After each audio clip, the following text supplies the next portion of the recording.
السلام علیکم ناظرین، میں ہوں عامر اسحاق اور آپ دیکھ رہے ہیں کیمپین ٹی وی۔ جیسا کہ آپ جانتے ہیں کہ رمضان کا مہینہ شروع ہونے جا رہا ہے، تو ہر مسلمان کی خواہش ہوتی ہے کہ وہ روزہ رکھے، لیکن کچھ مریض ایسے ہوتے ہیں کہ جن کو اپنے مرض کی وجہ سے روزہ رکھنے میں دشواری آتی ہے، تو انہی میں سے شوگر کے جو مریض ہیں وہ بھی شامل ہیں، ان کو روزہ رکھنے میں دقت ہوتی ہے۔ تو اس سلسلے میں آج ہم شوگر اسپیشلسٹ جناب ڈاکٹر نعیم اسلم صاحب سے تھوڑی گفتگو کرتے ہیں، اور اس میں ہم جانتے ہیں کہ روزہ دار جو ہیں وہ ان کو کن کن قسم کی احتیاطی تدابیر کرنی چاہیے، اور وہ روزہ کیسے اچھے طریقے سے رکھ سکتے ہیں۔ تو ڈاکٹر صاحب، میں آپ کو اپنے پروگرام میں خوش آمدید کہتا ہوں اور آپ کا شکریہ ادا کرتا ہوں کہ آپ نے اپنا قیمتی وقت ہمیں دیا۔ تو آپ کا بہت بہت شکریہ، آپ نے ایک بہت اہم موضوع کے اوپر آج اپنا وقت نکالا ہے، بہت بہت شکریہ آپ کا۔ اچھا ڈاکٹر صاحب، سب سے پہلا میں آپ سے یہ سوال کرنا چاہوں گا کہ اکثر دیکھا گیا ہے ہمارے معاشرے میں کہ شوگر کے جو مریض ہیں ان کو کہا جاتا ہے کہ ان کو روزہ معاف ہے، وہ روزہ نہیں رکھ سکتے، تو کیا شوگر کے مریض ہیں جو وہ ان پہ یہ روزہ رکھنے کی پابندی ہے یا نہیں ہے؟ دیکھیں، سب سے پہلے جو آپ نے بڑی اچھی بات کی ہے کہ نا، سب سے پہلے اگر مریض کی اپنی ول پاور ہے، وہ نہیں اجازت دے رہی کہ وہ روزہ نہیں رکھ سکتا، اس کے لیے تو اسلام میں اس کی اجازت ہے کہ وہ روزہ نہیں رکھ سکتا۔ ٹھیک ہے۔ اور اس کے بارے میں مفتی صاحبان ہیں، ہمارے عالم دین ہیں، وہ اس کے بارے میں بہتر گائیڈ لائن دے سکتے ہیں۔ ٹھیک ہے۔ لیکن میڈیکلی یہ ہے کہ کچھ شوگر کے مریض ہیں وہ روزہ رکھ سکتے ہیں، اور کچھ ایسے ہیں جن کو روزہ رکھنے سے ہم منع کرتے ہیں۔ ٹھیک ہے۔ وہ جن مریضوں کو روزہ نہیں رکھنا چاہیے، وہ مطلب کون سی سٹیج کے شوگر کے مریض ہیں جن کو روزہ نہیں رکھنا چاہیے؟ اس میں عامر صاحب یہ ہے کہ وہ لوگ جن کی شوگر اکثر بہت ہائی رہتی ہے۔ ٹھیک ہے۔ دوسرے نمبر پر وہ لوگ جن کی شوگر اکثر اوقات لو ہو جاتی ہے۔ ٹھیک ہے۔ ٹھیک ہے۔ تیسرے نمبر پر کوئی ایسے شوگر کے مریض جو کہ گردے کے مرض اور دل کے مرض میں مبتلا ہیں، ان لوگوں کے لیے یہ ہے کہ اگر وہ روزہ نہ رکھیں تو زیادہ بہتر ہے۔ ٹھیک ہے۔ ٹھیک ہے۔ اچھا ڈاکٹر صاحب، یہ بتائیں کہ روزہ دار روزے کے دوران اپنی شوگر ٹیسٹ کر سکتے ہیں، اور کیا وہ انسولین لگا سکتے ہیں؟ اس سے روزہ تو نہیں ٹوٹتا؟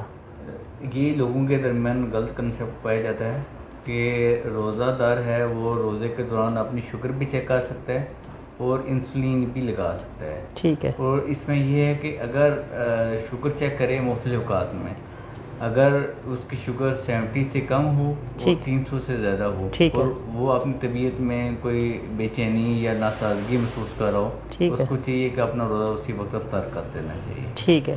اچھا ڈاکٹر صاحب، یہ بتائیے گا کہ شوگر کے جو مریض ہیں جنہوں نے روزہ رکھا ہو یا روزہ رکھتے ہوں، تو ان کو اپنے کھانے پینے میں اور باقی ان کے جو معمولات ہیں ان میں کس قسم کی وہ احتیاطی تدابیر کرنے چاہیے، اور ان کو خوراک کس قسم کی وہ لینی چاہیے؟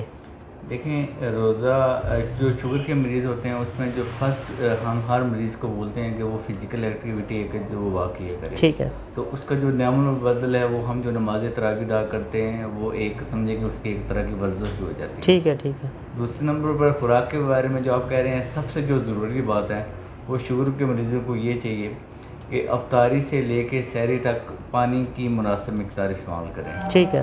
دوسرے نمبر پر تلی ہوئی چیزیں، مرغن غذائیں کم سے کم استعمال کریں۔ ٹھیک ہے۔ تیسرے نمبر پہ جو چینی سے بنے مشروبات ہیں ان کا استعمال کم سے کم کریں۔ ٹھیک ہے۔ اور ایک اور یہ بھی ہے کہ جو شوگر کے مریض ہیں ان کو چاہیے کہ مارننگ ٹائم چائے کا استعمال کم سے کم کریں۔ ٹھیک ہے۔ ٹھیک ہے۔ اور جو تلی ہوئی چیزیں ہوگی، جیسے آپ کو میں نے پہلے بتایا ہے، اس کے علاوہ جو مرغن غذائیں ہیں ان کا استعمال کم سے کم کریں۔ ٹھیک ہے۔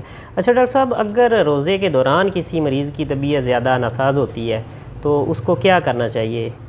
اس میں دیکھیں گے نا، جیسے کہ میں نے آپ کو پہلے بھی بتایا کہ جب اس کی طبیعت، ایک تو ویسے کچھ شوگر کے مریضوں کو چاہیے کہ روزہ سٹارٹ ہونے سے پہلے اپنے معالج سے پہلے اپنی ادویات میں تبدیلی کروائیں۔ ٹھیک ہے۔ دوسرے نمبر پہ اگر روزے کے دوران وہ اپنی طبیعت میں ناسازگی محسوس کرتے ہیں تو اپنی شوگر ضرور چیک کریں۔ ٹھیک ہے۔ اور جیسے کہ میں نے بتایا کہ اگر ان کی شوگر 70 سے کم ہو اور 300 سے زیادہ ہو تو ان کو روزہ افطار کر دینا چاہیے اسی وقت ہی۔ ٹھیک ہے۔ ڈاکٹر صاحب، آپ نے اپنی قیمتی آراز سے ہمیں آگاہ کیا، اس سے ہمارے ناظرین آپ ضرور فائدہ حاصل کریں گے، اور شوگر کے مرض پہ ہم تفصیلی آپ کا ایک انٹرویو اس کے بعد کریں گے. یہ تو ہم رمضان کے حوالے سے تھوڑی سی لوگوں کو آگاہی دینا چاہتے تھے، جس میں آپ نے بہت اچھے طریقے سے اس چیز کو بیان کیا. تو آپ کا میں بہت بہت شکریہ ادا کرتا ہوں. تو بہت بہت شکریہ آپ کا. میں اس میں ایک دو چیز آخر میں یہ کہنا چاہوں گا عامر صاحب کہ آج کی جو سمری ہے، ایک تو یہ کہ جیسے روزہ ہر مسلمان کا دل کرتا ہے کہ روزہ رکھنے. ٹھیک ہے. تو جیسے کہ میں نے کچھ چیزیں بتائی ہیں جس میں روزہ نہیں رکھنا، اس میں یہ کہ مریضوں کو چاہیے کہ اپنے معالجے سے اپنی ادویات ضرور روزہ سٹارٹ ہونے سے پہلے ایڈجسٹ کرائیں، کیونکہ کچھ ادویات ہوتی ہیں جو اکثر مریضوں کی شوگر لو کر دیتی ہے. ٹھیک ہے. ٹھیک ہے. تو روزہ کے دوران لو شوگر جو ہوتی ہے وہ بڑی پریشانی کا باعث بن سکتی ہے. ٹھیک ہے. تو اس لیے یہ ہے کہ اپنی معالجے سے مشورہ کریں اور اپنی ادویات میں تبدیلی کرائیں. ٹھیک ہے. ٹھیک ہے ناظرین، آپ نے ڈاکٹر صاحب کی قیمتی گفتگو سے فائدہ حاصل کیا. تو آپ سے میں اگلے پروگرام تک کے لیے اجازت چاہتا ہوں. اللہ حافظ.